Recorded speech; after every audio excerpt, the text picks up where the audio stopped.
Bir shahar, bir qaror va minglab boshlar.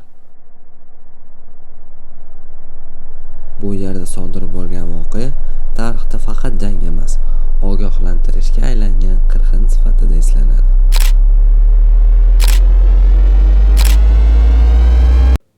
Isfahon dastlab taslim bo'ladi.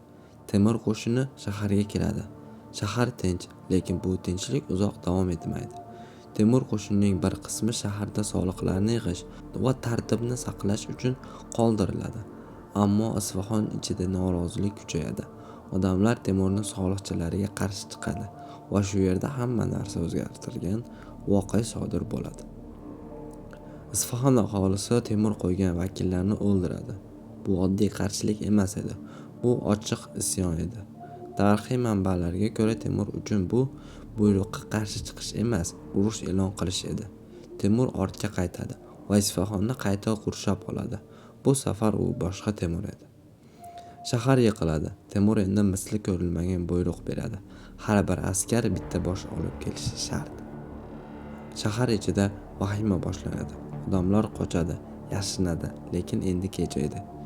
Tarixiy manbalarga yozilishiga qaraganda minglab jasadlar yig'iladi va eng dahshatlisi ularning bosh suyaklarida minoralar quriladi. Naq 28 ta minora.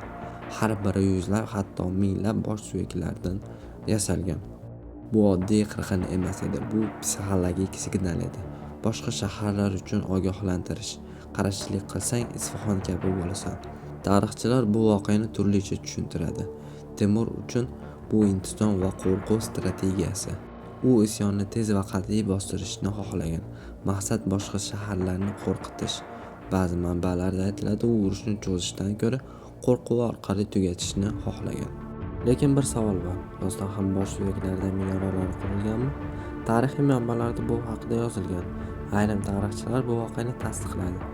Temur qo'rquv uyg'otish uchun shunday usul ishlatganini aytadi.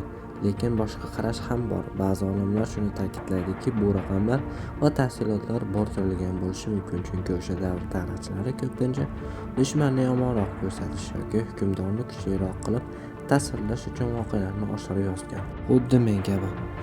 Naq 28 ta minora. Demak, qirg'in bo'lgan, lekin uning ko'lami haqida bahslar hanuz davom etmoqda. Endi eng qiyin savol: Temur vahshiy bo'lganmi? Javob oddiy emas. Bir tomondan u shaharlarni vayron qilgan, qattiq jazolar bergan, qo'rquv orqali hukmronlik qilgan.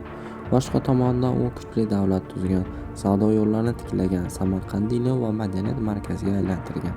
Tarixchilar shunday deydi: Temurni tushunish uchun uni bugungi mezon bilan emas, o'sha davr qonunlari bilan baholash kerak. Chunki o'sha paytda urushlar shafqatsiz edi va ko'plab sarkardalar aynan shunday yo'l tutgan.